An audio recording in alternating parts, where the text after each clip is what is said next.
Hey everybody, it's Jason Blaha here, and today I want to chat with you guys a little bit about something that I do as a coach personally, and it's something I run into a lot of issues with when I have new clients that come on, and that's because most people have figured out, again, that from successful novice programs going back well over a decade, right? What were the successful novice programs even when I started putting out content online in 2012?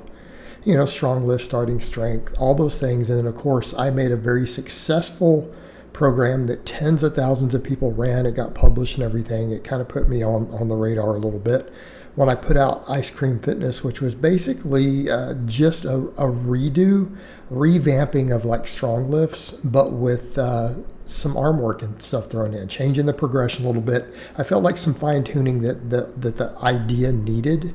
Then with additional accessory work in, and tons of young men and young women got phenomenal gains from it.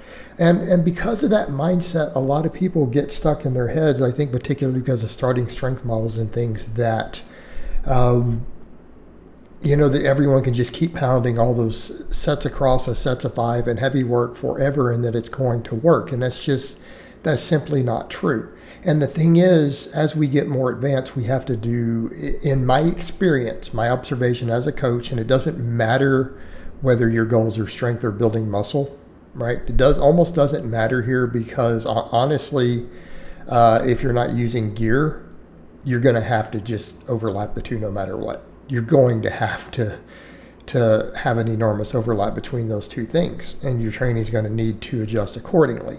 But when you're starting out, you have so much untapped neural drive, right? Novices aren't just under muscle. They don't have neuromuscular efficiency. They just don't know how to strain yet, right? Think about how many people out there hurt themselves straining, doing day-to-day stuff, all these hernias, pulls, everything.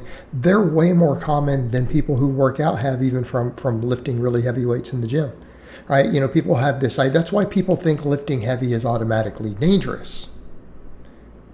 Because untrained people get strains all the time when they go and pull on something hard.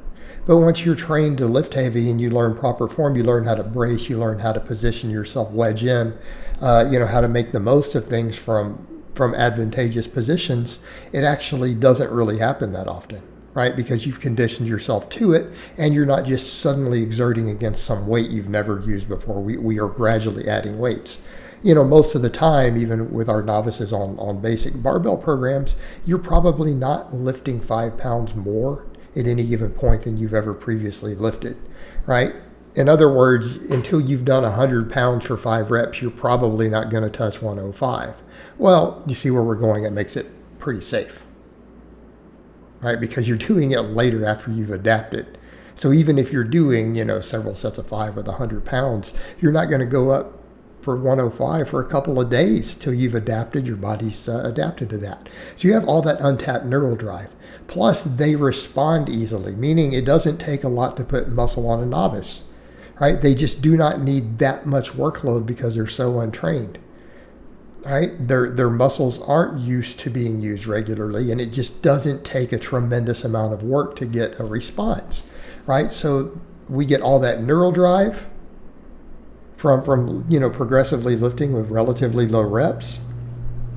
We learn basic form, learn how to brace, all that stuff, all those good things. They gain muscle because they're doing enough workload that their muscles are not used to it. Once they get through the first few weeks of neural adaptation, which is really enormous, their body will start laying down new muscle tissue, provided sleep, nutrition, protein, everything are on point. It'll do it at a rapid rate. As we get more advanced, it becomes harder to gain muscle, okay? We need to create much larger inroads in metabolic fatigue. That usually requires, more total reps, more total volume, more total tonnage than we did as a novice, okay? The downside, our recovery can't always keep pace. And if we just keep stacking heavier weight, we just burn out. Our joints hurt, we get beat up. In other words, when you only squat 200 pounds, a 5x5 on squats using, say, 80%, maybe even close to 85% of your true max is reasonable. You can handle it. When you squat 500 pounds, All right, that's a whole different ball game. We're now at 2.5 times the weight for those same percentages. The pounding on your joints and the structures of your body really mount up. When weight that is loaded on top of your body is 2.5 times where it was back then, that's just a lot more structural fatigue. It's a lot more fatigue on the joints, okay? And the volumes itself from an adaptative response are maybe a smaller percentage of what you need to maximize growth. So as we get bigger and stronger, we can't just pound the heavy work all the time, because what's heavy for us, okay, it's not the same thing. In other words, our 10 rep sets, once we're big and strong, are exceeding the maxes. Okay, and our 10 rep is light, right? 10 rep is not heavy. Our 3x10 is probably heavier than the novice in their first 3 months in the gym ever dreamed of lifting for a max.